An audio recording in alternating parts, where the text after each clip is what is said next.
Good evening, everybody, and welcome back to the Fallout Bar. After night 16 of the Premier League darts, not in Aberdeen, as it says on our title for some reason. It's in Sheffield, the Utility Arena in Sheffield, used to be the Motorpoint. Joined by Dan Simpson this week. It's good to have you back, Mr. Simpson. Gerwen is doing something. I don't know. He said he was at a work event. I thought he was Boris Johnson. I'm not really sure what that meant, but he's definitely doing something he shouldn't be. It was a work event. Is there wine and cheese? If not, why? If there is, why wasn't I invited? Exactly. That's absolutely it, isn't it? So, how are you, mate? You all right? I'm all good, mate. Yeah, do you know, it's been a funny old season for the Premier League for me this year because, like in recent years, I've become I had become an almost permanent fixture on the Fallout Bar. It was sort of almost religiously every Thursday night, and this year it's just been a bit of a struggle. I've been working. I'm always working a lot, but work at the minute has involved quite a bit of travel. It seems I keep being stuck in hotels on Thursday nights, and it's not. It's in one way it's quite good because hotels tend to have a bar with the darts on, but it's just meant I feel like the Fallout has passed me by a little bit for the Premier League this year, and I find myself away again next week for the final. So it's it's a funny one. I mean, I'm very well. Where are you next week? Bolton. Bolton. That's not too far. I might go and join you, and we'll just have a pint and watch the finals. We continue Dan's crap town tour of Britain. That's right. To be honest, Bolton's not really a. Yeah, I might come and join you next week. Yeah, it's never anywhere exotic when I'm traveling, but it's been a funny old season. I mean, it's been. I do think as well it's been a strange season for the Premier League as we sort of bring it to a close. I think for different reasons. It's been, there's been utterly spectacular. There's been massively underwhelming. I'm in Manchester quite a bit, John, actually. Like that's when I tend to catch up with cameras. John's on the committee of our darts league, and he spotted your name signed up for our team. Yeah, well, I do get to Manchester quite a bit, John. So I'm hopeful that I know your season's recently drawn to a close, but I'm hopeful that we're back up and running again now, mate. We're back up now. Well, I know you had Glen over, didn't you? From for the do, but no. So it's I think it's been a funny old season. I think there's been some absolutely sublime darts. I think it's been utterly amazing in moments. I think some of it's been dross. I haven't got bored of watching the Lukes play each other. I've just had a conversation in our work group chat that it's utter nonsense that it's. Someone said it was shite. This, so I was like, it never gets watching them two knock lumps out of each other. No, I think I genuinely sort of still subscribe to the view that if you aren't enjoying watching these two go at it, then you're probably not a darts fan. You probably there's probably another reason why you're watching. I don't know. I don't know. What's he's still on iPlayer? Like, find something else to watch. It was so good that Chris Eubank Conor Benn fight. Like, I don't want to see any more of it though. Don't put it on again. Yeah, and it's strange. Like, put it on again. Like, stick them on for another 12 rounds again. I'll watch them fight 4 times in a row. I think we've got gaps on Thursday nights now. Just stick them on every Thursday for a few weeks like that. But no, I think it's been a funny old one. Again, tonight was a bit of an unusual one. Again, we saw like. We've seen absolutely unbelievable darts. In moments, we've seen really underwhelming darts. It's been a real mix, I think. I enjoyed tonight more than I thought I would. I wasn't. When we spoke on the Fallout the other week and we're talking about this night, and I spoke about it quite a bit on Monday night's live lounge, and that. We put in the group chat earlier on that the only way you could make tonight interesting was a lump a load of cash on it. Me and you both had a little touch on that one, didn't we, tonight? I had a right touch. Let me tell you. Had more of I was relatively. I think it's somewhere up there with one of my top 5 most successful Premier League nights, I think, in terms of having a bet. What predicting wine are you on tonight, pal? Mate, I'm dry again. I'm like we're on liquid death and water. Like I'm. This is the problem. I'm working too hard. I'm having to get up at the crack of dawn and put a tie and a suit on, and I can't sink bottles of wine late into the early hours or early into the next day, which is a right carry on. Well, I've got a beer. I've got a lovely little Moretti. Oh, I'm a big fan of that. I'm a big fan of that. I'll be honest. I opened it at the start of the darts tonight, and I've still got half it left. I've not really been boozing too much either. Good on you. It's good to have a little break. I tell you what, we are doing a very, very good job of not getting into the darts. Yeah, we said we were going to rattle through this tonight. We've not spoken about any of it. Right, let's stop off. It's because there's nothing to talk about. Hello to everyone in the chat room. I'm just going to cut Dan Simpson off. I'll just stop muting him. Yeah, few in there. Chris in, Gordon in, Chilean, as we mentioned already. James, Nico, Brock. There's loads of people in already.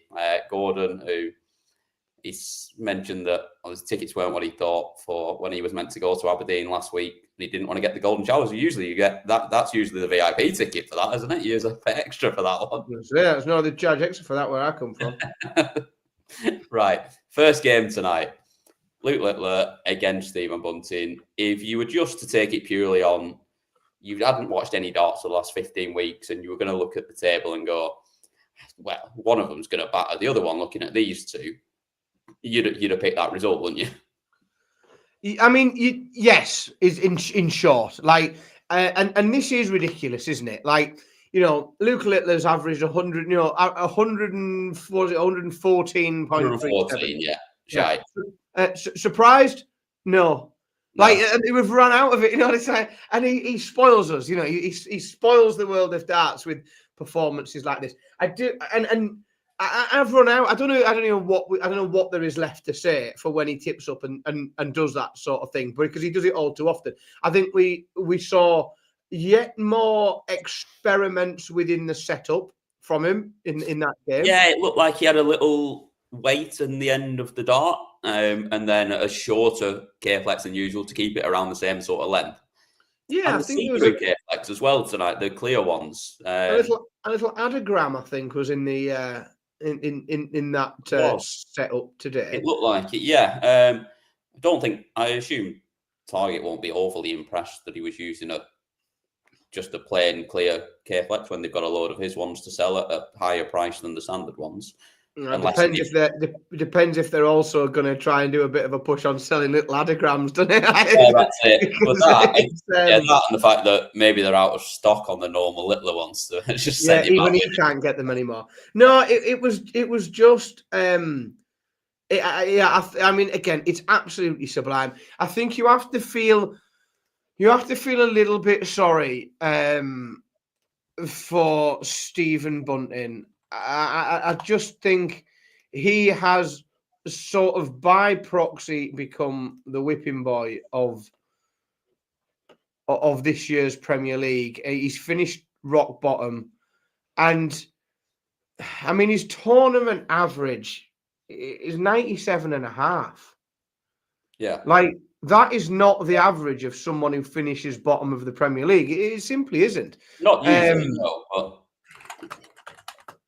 Yeah, I suppose obviously slightly smaller sample size on his average, so it is easier to keep a higher average with a couple of good performances because he's played half as many games as anyone else. But, yeah, I suppose. Yeah, I get that. Yeah, you've got. And to be fair, he's played games where he's not had a dart double for half of it, so that also helps. I think it's probably slightly inflated that average, but he hasn't played badly. Brock mentions the walk-on side. I'm a bit tired of it. I think in the arena it still does what it's meant to do, but I am a bit bored of it now. I just think there's nothing from this season that makes me think that next year Stephen Bunting goes in again. No, unless he wins a pot. Even so, that doesn't get you in these days, does it? No, it doesn't. But I think with his backing and everything else, he'll get in. I think it worries me for Damon Hesser, who's doing a massive push on his socials, and I really enjoy Daily Fixed Demo. I think it's meant I watch it every single day. But Stephen Bunting, essentially, as well as being a very good darts player, has got in off the back of being very good on socials and having that following. He did, but does that hurt anyone else trying to get in that way as well? Well, it depends, because he's currently number 4 in the world. And not only is he number 4 in the world, is if you go to the live order merit in terms like the tour card race, as we often call it, which gives you a clearer view as what things may look like in the future. Yeah. He's still number 4 in the world. Yeah. So, darts, but he's done it without. If he can continue to hold that spot, then everything we've ever been told about Premier League selection means he's in. Yeah. And also, the person that sits above him is Michael van Gerwen, who looks to be trending in a particular direction at the minute. Yeah, and it's not a positive one. No. So then with Stephen Bunting in 4th, and the player above him on a bit of a nosedive, if he continues to just make the back end of tournaments without lifting a pot, but just getting, especially if the Lukes are going to dominate, if he keeps getting to the back end of tournament, picking up quarters and a couple of semis. A bit like Rob Cross for this year as well, keeping that 4th spot. Correct. And we'll come to Rob Cross in a bit, but I think when we're talking of players, we don't think we might see on the Premier League circuit next year. Not interested in seeing him play again either, to be honest. His name's got to be fairly close to the top of people we expect. But yeah, I don't think Stephen's disgraced himself. You look at the averages of previous seasons. Last year Peter Wright came bottom. Same format with a tournament average of 93. Obviously, that's a big difference. That there's a 5-point difference, which is quite wide. So he hasn't been the whipping boy that we've seen in previous years, where someone's really underperformed. But I don't think he's done anywhere near enough to sort of continue on the trajectory he was on in terms of raising his profile and it's sort of cementing himself. One that's in there next year. It leads you to go in. We need to mix this up and do either a different qualifying criteria, or we need a different format. Correct. And we need 10 again and relegation, because definitely if it's going to be the same as this year, it just doesn't work for me. I want to see. I don't think it's boring, this format. I actually think it's all right.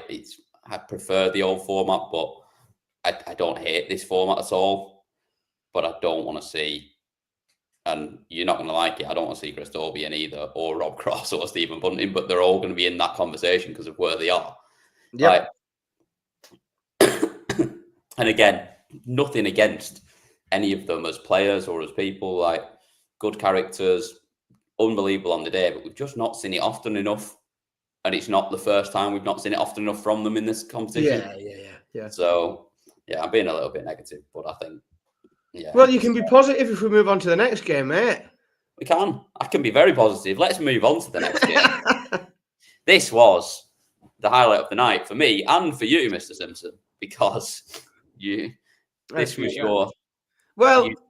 earlier just to remind me, because I am a nightmare for forgetting on a Thursday, because I tend to be stuck at work until pretty much start time and not getting my little cheeky punt on. Your 50 pence on. Well, I spent the whole of the live lounge on Monday insisting that Michael van Gerwen was going to win the night tonight. And why? Devilment, amusement. Yeah, manifesting chaos. Irritated the chat room, manifesting chaos. That's it. Get clips. Right. Yeah. And then but then the sane part of my mind knew that was never going to happen. So I backed what I thought was going to happen. And I mean, did I think MVG would? Let's be honest. Yeah. Did I think that MVG would put up a bit more of a fight? Yes. I did. I'd say until maybe 4-2. He was in it, and he wasn't playing particularly badly, but he was poor the last few legs. Yeah, it wasn't a great performance, and I think it sums up. I mean, it's everybody else's fault below him that Michael van Gerwen's finished 5th and was so close to going through. Because really, he had no right to. In terms of what we normally see, well, he's not won a night for a start. Well, I mean, I'm not being funny. We talked a minute ago of Stephen Bunting having a tournament average of 97.59 and said, oh, that's not too bad in terms of a bottom average. Michael van Gerwen's finished 5th with a tournament average of 96.3. Yeah.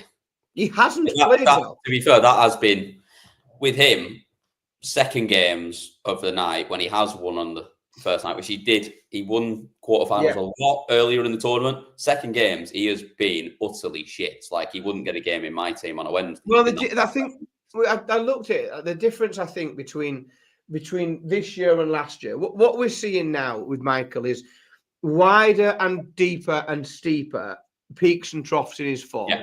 In that he can turn up and he can be brilliant, but then 15 minutes later, half an hour later, he can be crap, and it's up and down and up and down. Yeah. And what we saw last year was the form was intermittent. There was loads of weeks where he got beaten in the first round, but when he was all right, when he could hold some of that form, he made it count. He grabbed points, and he had 3 night wins last year. And it was when he was in those peaks, when he could find his A game, he actually, he made it count, and he got the nights won and put some points on the board. This year, he hasn't been, the variance in his game has been so high in terms of peaks and troughing so rapidly. On the same night, that's it. He just can't maintain it. Concerning. Like, yeah, he can't maintain it through one day.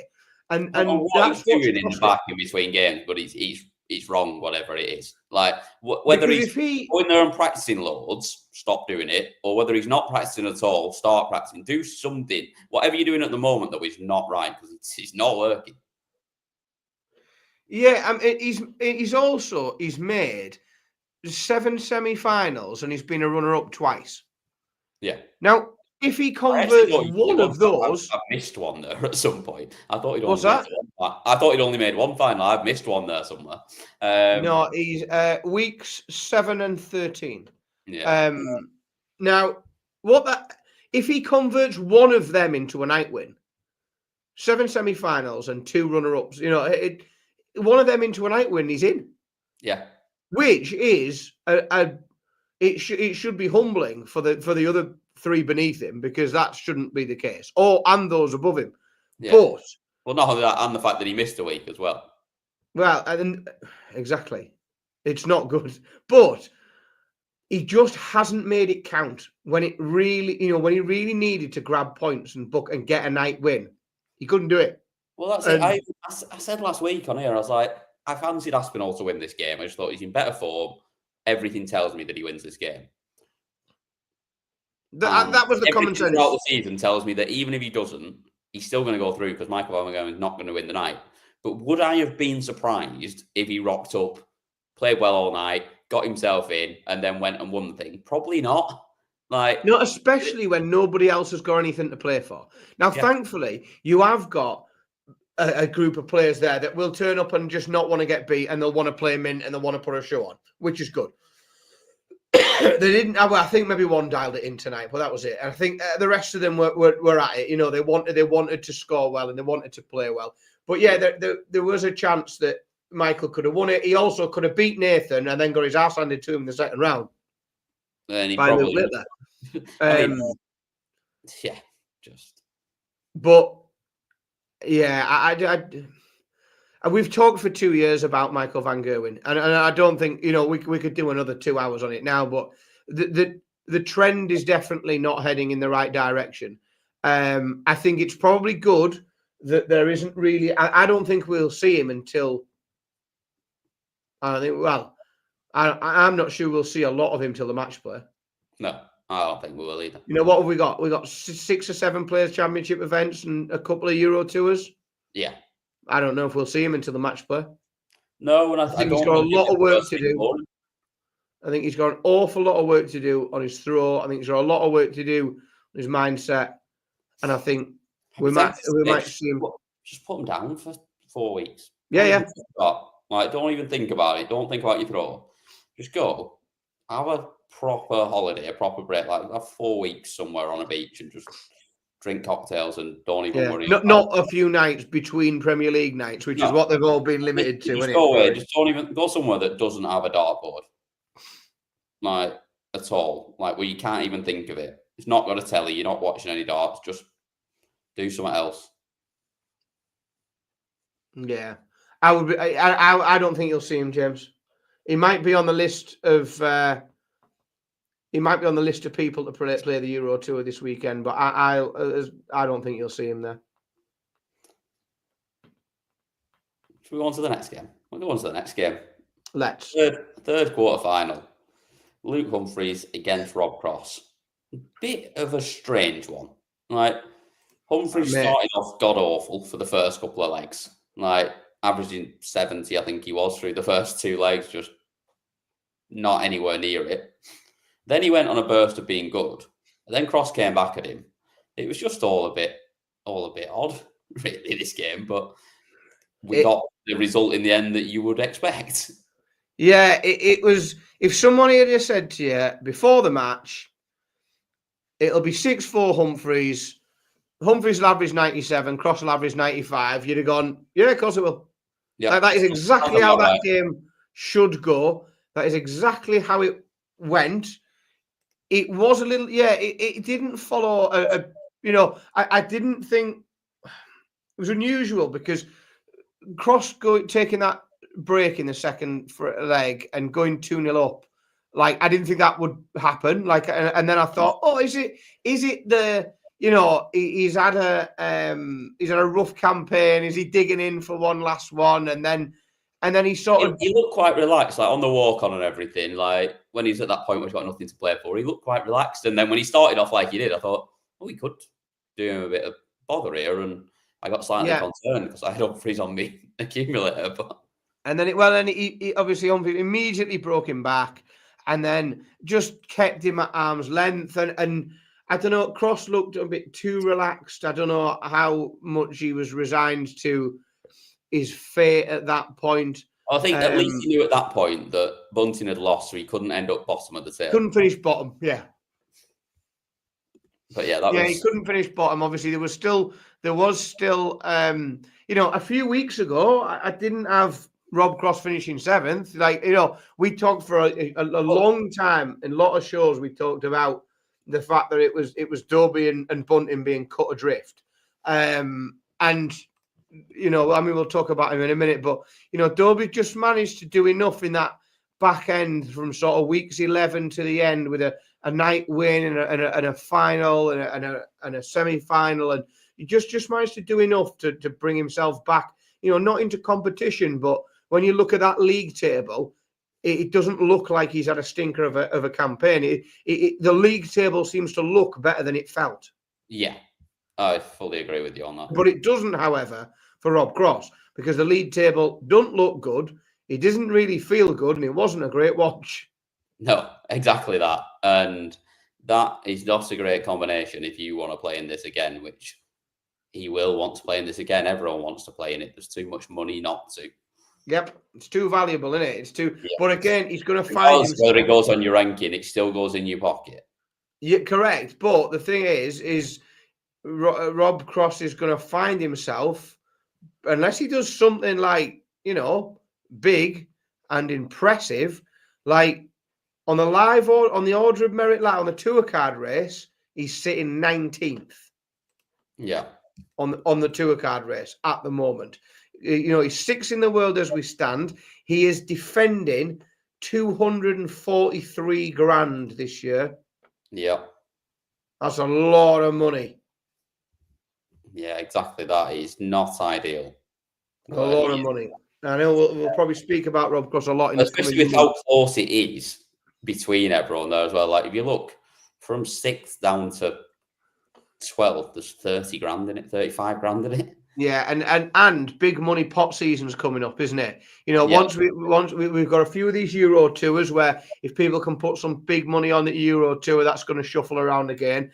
Once you've got the match play coming in, and then we start to get thick and fast after that. Big money comes in quick at the back half of the year. He could really get on the slide quickly if he doesn't arrest this descent. Yeah, exactly that. Cheers, Alistair. We always like to hear that. It is a blast. Speaking of a blast, the blast starts next week, and there's a wonderful podcast that you can listen to if you like. It's highly recommended. Award-winning. We listened to it on the school run. Highly commended by the ECB and their journalism awards. Yeah, we listened to it on the school run. Just down there. I always forget which way around it is.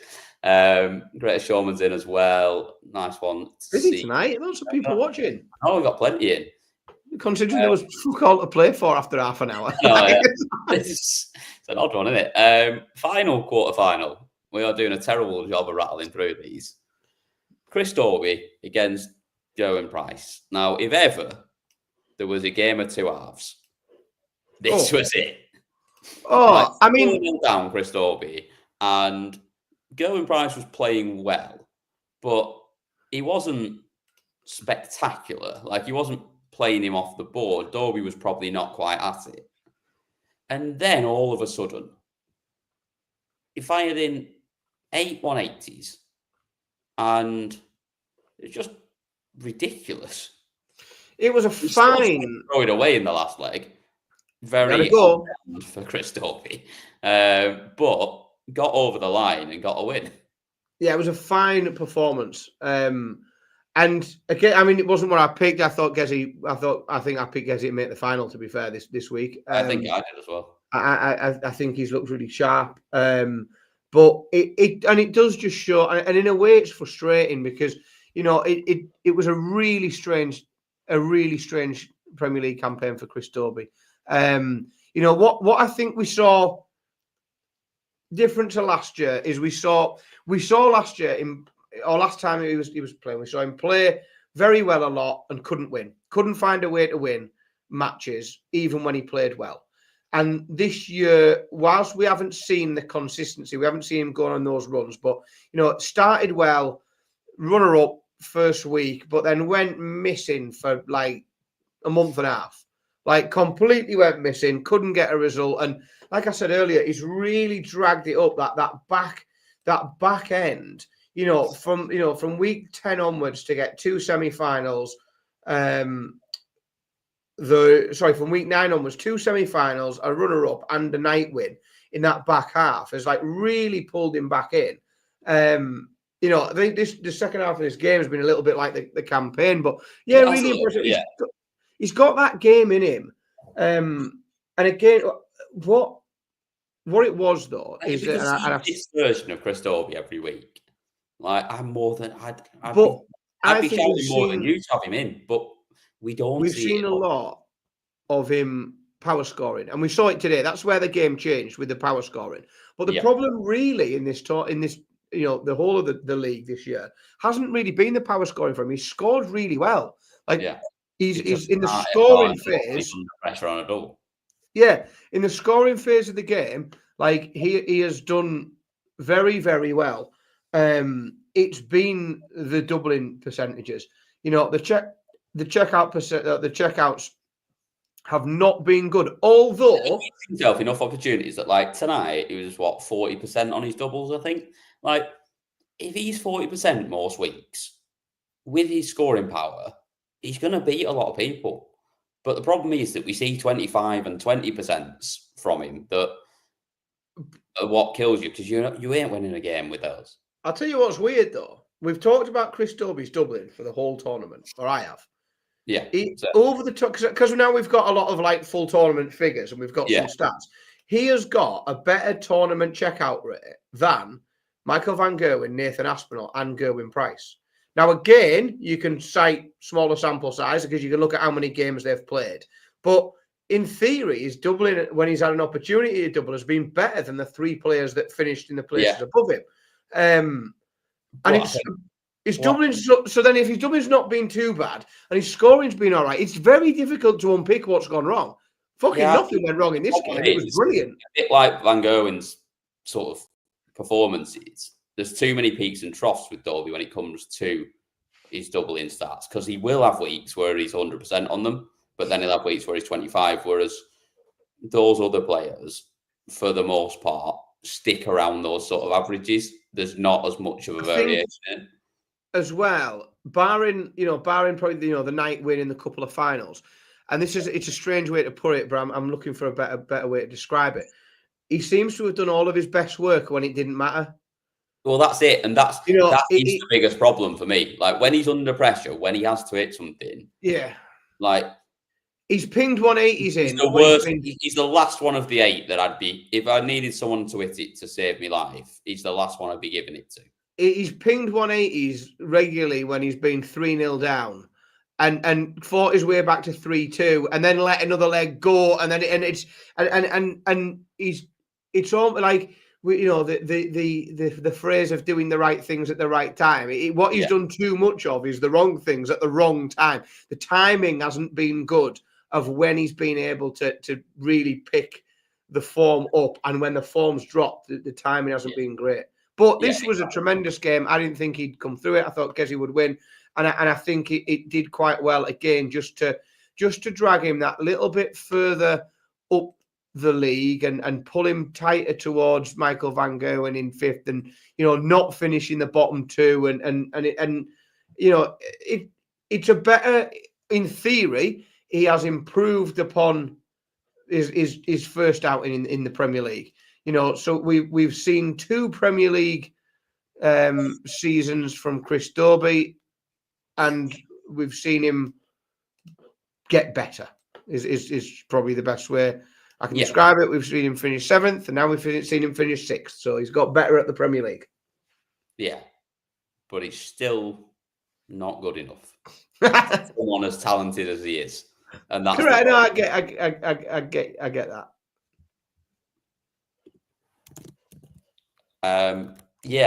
On to the semi-finals.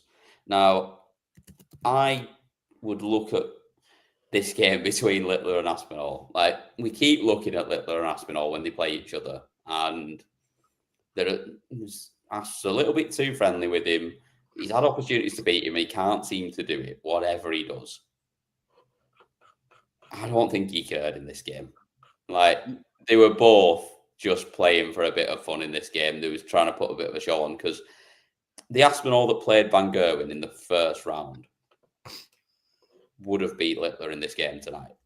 But he didn't need that focus. It didn't matter at that point. I called this last week, and I said, and I've got it on the live lounge, I said, if Nathan Aspinall beats Michael van Gerwen in the first round, immediately back whoever Nathan's played.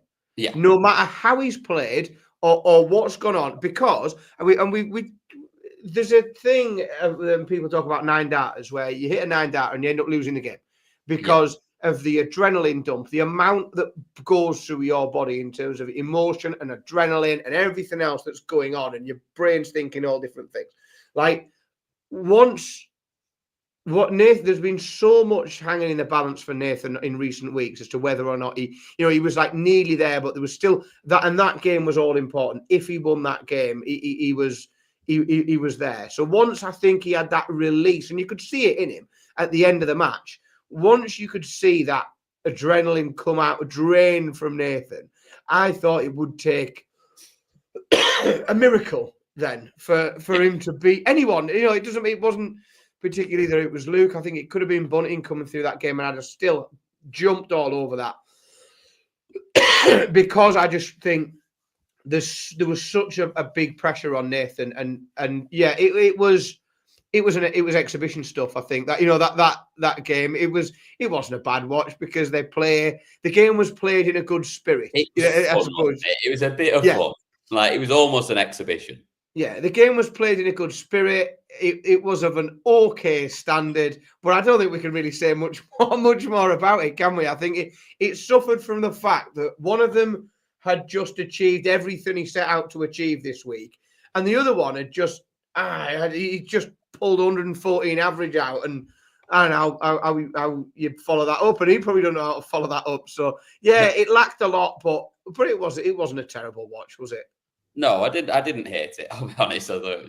It was an enjoyable watch, and I think sort of the same could sort of be said for how Luke Humphries played in the next game. Like it looks really good on the stats. It felt decent as well as I was watching it, but it didn't. It just felt like there was nothing left on it at this point. It was just it was the sake of it almost. It was funny actually and maybe it's because we saw that big comeback from Dobey in the first game that I can't quite work out the Humphries average at 106 and 60% on the doubles because it didn't feel like that. It didn't feel like when you're watching it. The stats really surprised me when I see them because it didn't feel like that at all to me, and therefore I kept thinking like, oh, Dobey, he'll still in this. He's come back once. He'll come back. He's a bit closer this time. It's not good. And then when he broke Humphries for the 4-2. And he got, and I thought, oh, he's broken back. And then if he holds, there's only a leg in it. And how arsed is Humphries? And like it's how much Humphries will be able to motivate himself to dig in. If he really got put on it. And that was the moment I think where I suppose both of them knew what was happening was when Dobey took that break, but then Humphries immediately broke him back. Then it's at 5-2, and at that point, I just think everybody knows what's going on. And we're just going through the motions. He missed a chance for 4-3, and then the double 14. Double 14, right? And I think that was as soon as that happened. I think the game was pretty done, weren't it, at that point? Yeah, I'm afraid so. Like I say, I thought it was going to get interesting. I really did think it was going to get interesting, and it just didn't. It didn't quite get to where I thought it would. No, which is a shame. Yeah, I'm very confident that we will see Chris Dobey in the Premier League again. I'm not confident at the minute, as much as it pains me to say. I'm not confident that it will be next year, but I am very confident that we will see Chris Dobey in the Premier League again. Oh yeah, he's too good of a player not to. Whether it's next year, I'm not so sure, unless he does I agree. Throughout the course of this season that warrants it. But I do think when he's on, he's spectacular, and he's so. It's a lovely watch when he's at it, isn't it? But like I say, we don't see it enough. We've not seen it enough in this competition over the 2 seasons that he's played in it. But you never know. No. Speaking of things we don't see enough, Luke Littler against Luke Humphries. Hey, now again, like I keep saying, I didn't know which way you were going with that because I just noticed in the bottom corner that we can see the famous Mr. Phil Bars in the back end. We don't see him enough. We don't see him enough. It's certainly not. I wasn't sure which way you were going. Again, I mean, what do you want? Like, what more could you want? And it's funny, isn't it? Because the averages, and they've done this a few times, right? And they've done it a few times this year.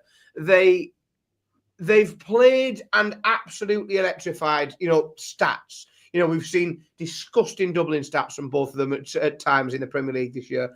Some of the averages they've turned up in terms of scoring have been utterly ridiculous. But what keeps happening is these two keep having very, very entertaining matches. And this is a very short format as well. But they keep having very entertaining matches, averaging in the 90s. And I think that's a really special thing to be able to capture people's interest. And and there's always something, there's always we've sort of we've got to a point now, haven't we, where they're that good, these two. And most of the people on tour, to be honest, are that good now. That we just dismiss a 90 average now. I think that's shit darts, and he's not. Yeah, I want to but entertain me, and you could, they both have this remarkable talent for being able to make sure that the paying customer gets his money's worth. And it's that. The slipping in. Oh, you do a one. I'll do a 120. Oh, 120 is it? Well, there's a 170 for you, and I'll see if I can do it. I'll set up 3 tops. I'll do it. Jose de Sousa can't be the only man to have done that in the Premier League. I fancy a go at it, and I just think it's it's one of them. Like, I'm happy to watch them knock lumps out of each other every week. Like, and I'm never going to get bored of it. Like, no, No, some people will. Like, one of the lads was saying, it's just the same matches every week. I was like, the lad's a Celtic fan.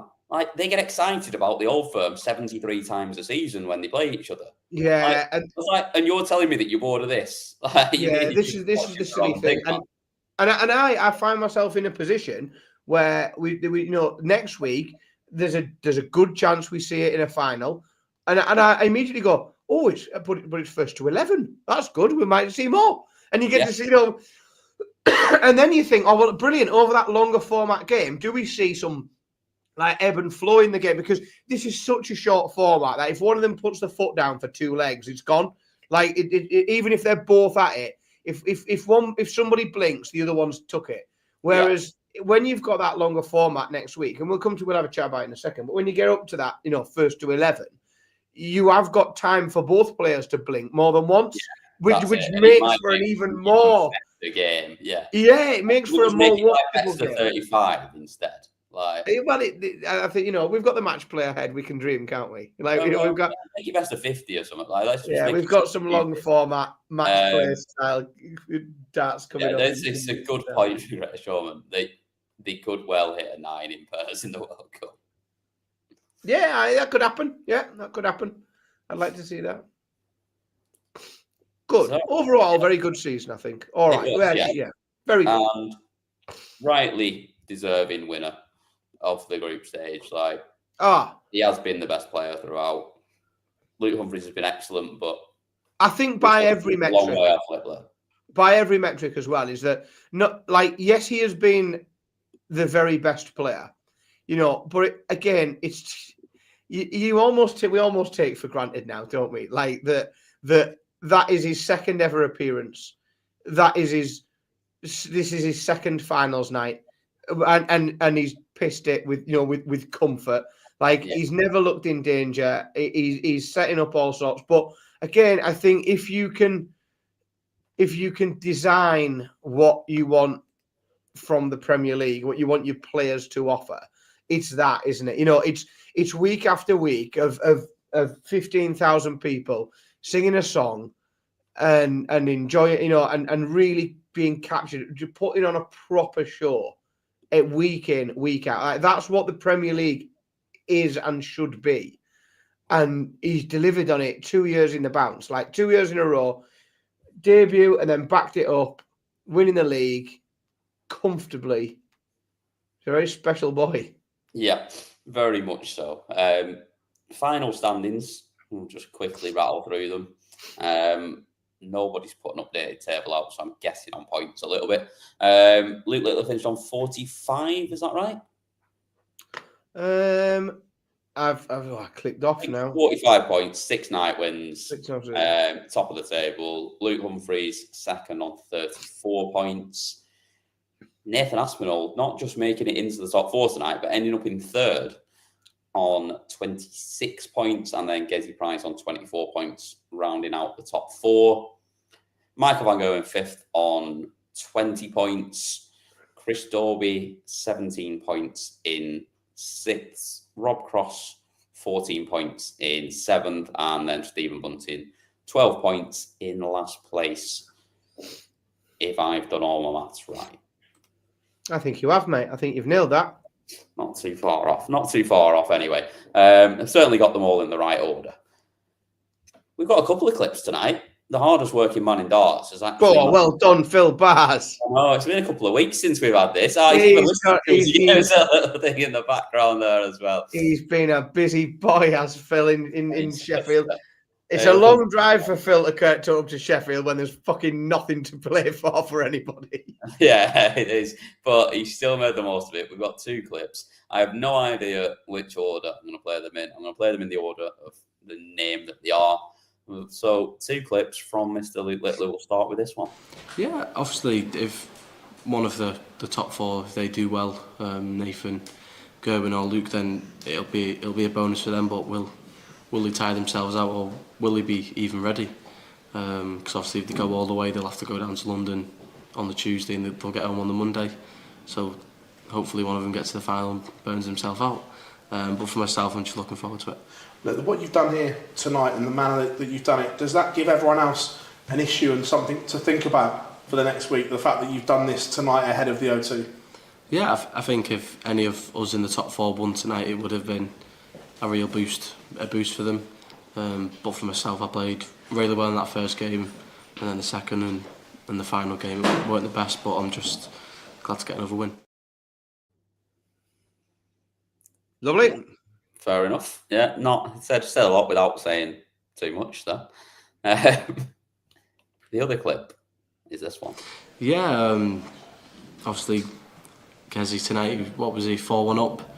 If he 4-0, 5-1. Yeah, if he won that game, then he would have jumped up to third. Is that a mistake?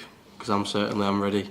I'm ready for next week. Obviously, he's got the record against me, but it's the O2, and everyone knows I love coming off stage after a break.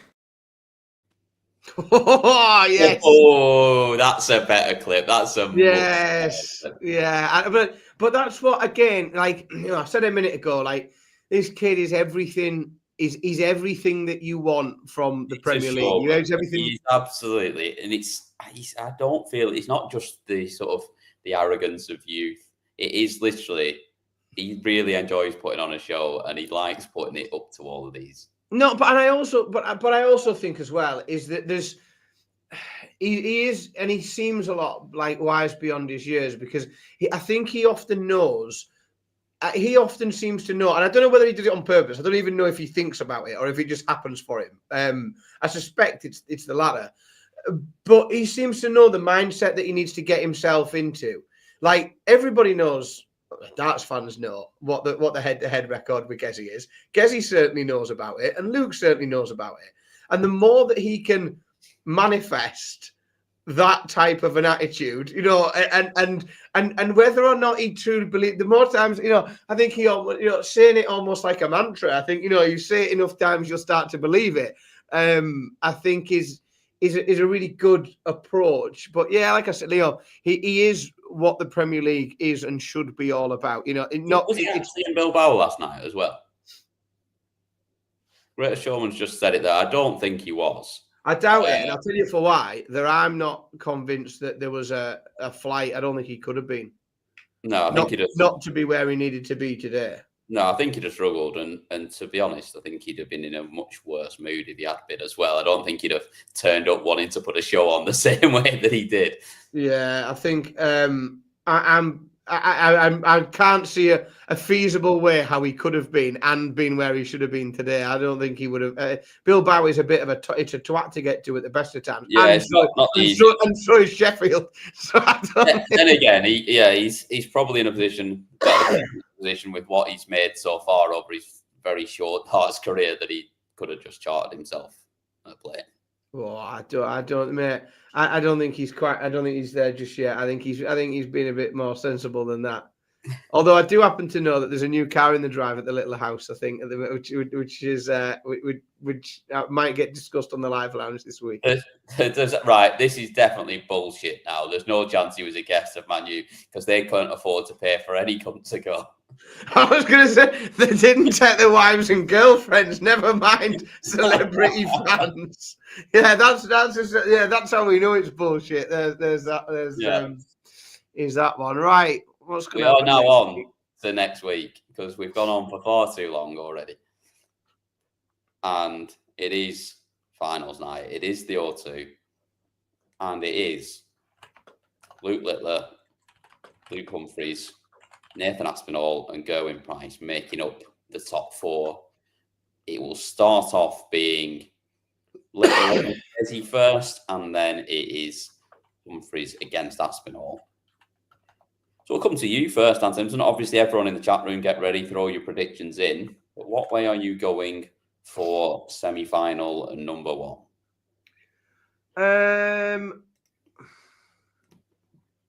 I mean, I'm going to have to go. Yeah, It's the only man that has a good record against him. He is the only man that has a good record against him. But again, I think it's different. You know, it's a longer format. Like it is a longer format than we're used to seeing them. And I should have told everyone that before, but You're all Darts fans. You've all got it right already. Yeah, anyway. best of 19, folks. So, yeah, I think it's a longer format. I think it's the O2. I think it's not a bog standard Premier League night. I think Luke has a week to prepare himself mentally. And yeah, I think he gets it done. And you know what? I think it's probably fairly comfortable. Well, as comfortable as it can be. 10-6. I want it to be a lot closer, but he has fairly dominated the last 2 games between the two as well, despite the record that gets the head-to-head list. The last 2 have been in Littler's favour, and they've both been 6-3. They've both been pretty comfortable. I do like what I see from Gezi at the moment. I know he got beat tonight, but there is... Yeah, I like a lot of it, yeah. He is playing well, and he is going to be properly up for this. Can I bring myself to do it, though? Sod it, why not? He has to do it. He's got to do it relatively comfortable if he's going to do it. So, 10-7, Gerwyn Price. Oh, if he gets to 8s and 9s for Littler, I think he wins it. I feel like I need Jarlath. If he can just keep that little gap, I need Jarlath's David Dickinson reaction gif in queued up for that. Yeah, either that one or the old the Max and Paddy. I beg your pardon. Yeah, but, right. Well, I mean, it's going to be interesting to see you predict who wins it. All on my own on this one, which is not a surprise. Yeah, looking for the chat room. You ain't got a lot of fans, mate. Yeah, Gordon's got it 10-5. James got it 10-6. Alistair's got it 10-7. That was nicely going in order there. 10-6 for Robbie. 10-8 for Greater Showman. And 10-2. 10-2. Jesus, that would be some statement. What time will be out of there if he plays that well? Yeah, that's it. It's be done in no time. So yeah, I am all out on my own there. This comes to Blackburn fans. Hope left a long time ago for Blackburn fans. There's no fucking hope. No hope. Second semi-final. Luke Humphries against Nathan Aspinall. Which way are you going, Mr. Simpson? I'm sticking with being very boring tonight, I'm afraid, lad. And I think it's wider and all. I'm going 10-5 to Luke Humphries. I think he'll come out all guns blazing, and I fear that Nathan might have put absolutely everything into getting there. Into qualifying. By the time he's got there, he's playing with the big boys again on the big stage, and I don't know whether he might have done his money. I think he might be spent by next week. I think it's a big win. I was tempted to go 10-4, if I'm honest. I'm going to give Nathan 5, and I'll go a bit further and say he won't break him. He'll hold 5 of his own. Yeah, I am desperately looking for any way to cling to Asp winning this one, and the only sort of thing I can look at is the last 5 games. Humphries won on week 1. Then Aspinall won. Then Humphries won. Then Aspinall won. Then Humphries won. So it's due one. There's absolute. There's nothing surer than Nathan Aspinall has to win this one, because that is the way that the pattern goes. So yeah, go on then. We're having double upset. It's proper drama and chaos. You know what? You'll get some fucking odds for that final, lad. Neither of the top 2 make the final. How about that? That'll shove it up everyone that says that he's got boring this Premier League. Well, I'll give you that. What score am I going to give it by? It's a 10-9, innit? Aspinall don't win by anything more. Tell you what, decider. If that's a 10-9 win, I tell you what, there'll be some atmosphere in there. It'll be very impressive. That I am not on my own here either. Jesus, Alistair, 10-8 Asp. Great Showman, 10-7 Asp. And everyone else is wrong. Yeah. Gordon's got it 10-7 for Humphries. Robbie's got it 10-6. I've already put that one up. 10-6 for Cocodamon. 10-4 for James. He's with you in that side of things. He's wrong. So we have our finalists. You've got the final that, let's be honest, I've played it very safe. Yeah, you've got the final that would be the expected final, and to be honest, what we all probably want to see. We want to see them knock them out of each other over 21 legs. Yeah. I've got the opposite. I've got the scrappy, loads of missed doubles, like bursts of brilliance and bursts of shite between third and fourth. Nathan Aspinall and Gerwyn Price. Who's your winner and what score? I feel like I'm being boring, but it's Littler. It has to be. I just think he's too good at this, in this environment. I know I wouldn't be disappointed if Humphries won it. I think it'd be good for him. I think he's a brilliant world number one. I think he was a great world champion when he was defending that title. He does probably need to win it as well, because his trampoline broke my mate's fence. My mate lives next door to him, and his trampoline flew into it and broke his fence, so he needs to pay for it. Have to pay for that, and he's going to have to cover that. Quite right. But I just can't see it. I think Humphries will fly in the first game, absolutely fly. I think he'll have a monster average, but I think Littler does him. I think it'll be 11-8.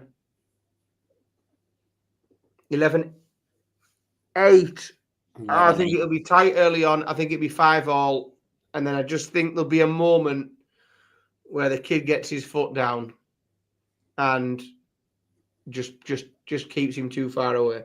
He'll stick 5 points on top of whatever he's averaging for 3 or 4 legs, and he'll just pull away. Yeah, if that is the final, I'm with you. I fully agree. I think that's the way that it goes. But that's not the final, because I've spoken and it's my show. I'm the captain. I'm just going to believe it and manifest it into existence. Nathan Aspinall wins the final by 11 legs to 7. Oh. Speaking of, Great Showman's predicted all sorts here. Right? I'm not sure what's going on. He's predicted 11-8 to Littler and 11-7 to Asp, so I've not a clue. I don't know what he predicted in the semi-finals. I've forgotten already. Yeah, I think he's got Wesley Placia beating Cam Menzies in the final. And I don't know where he's pulling him from. My mate, Big Wes. 11-4 for Littler in the final for Alistair. We have got 11-9 for Littler. That would just be a great watch. Should be more than happy with that. Cocodamon's got it 11-10 to Humphries. Again, would just be fantastic. 11-9 Humphries for Robbie. Great Showman's has got 11-8 Littler. And 11-7 to the Asp. So who knows? Could be. He's gone. Right, fair enough. I understand. Yeah, I get that now. It took me a minute or two. Yeah. FDI mentioning that Price has a positive head-to-head against both Littler and Humphries. It's a nice stat if you want to have a little punt on an outsider, but you will be wrong because he'll lose in the final. You might as well throw your money out of a window on the A1. Yes, if you are going to have a punt on it, as always, make sure you do gamble responsibly. I assume the BetMGM offer of 3-up and they pay out early probably doesn't apply to the finals. I assume that's only best of 11 games and not so much over best of 19. I tell you what, there's a few that would have benefited from Gerwyn Price's implosion this evening. If you bet with the title sponsors, you'd probably done all right there. Saved your skin. Yeah, that might have just landed a few hackers there. And that is us all done. And the half an hour that we said we were going to rattle through it in, we've done that each. We've doubled it, but been a wonderful show as ever. I don't think we will do one next week, will we? We'll probably just save it for the live lounge, won't we?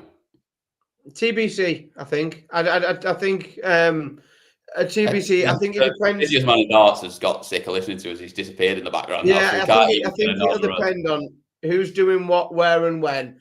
There was I don't know. If it depends on what anybody's up to. You could do a watch along if you. I don't know. I don't know what way. I don't know. The short answer is I don't know. I know I'm in you in Bolton for a watch along, and we'll just go to the pub. I know I'm in Bolton. Beyond that, I don't know. We will keep an eye on the socials, and we'll let you all know. Yeah, we'll let you know if we are going to do.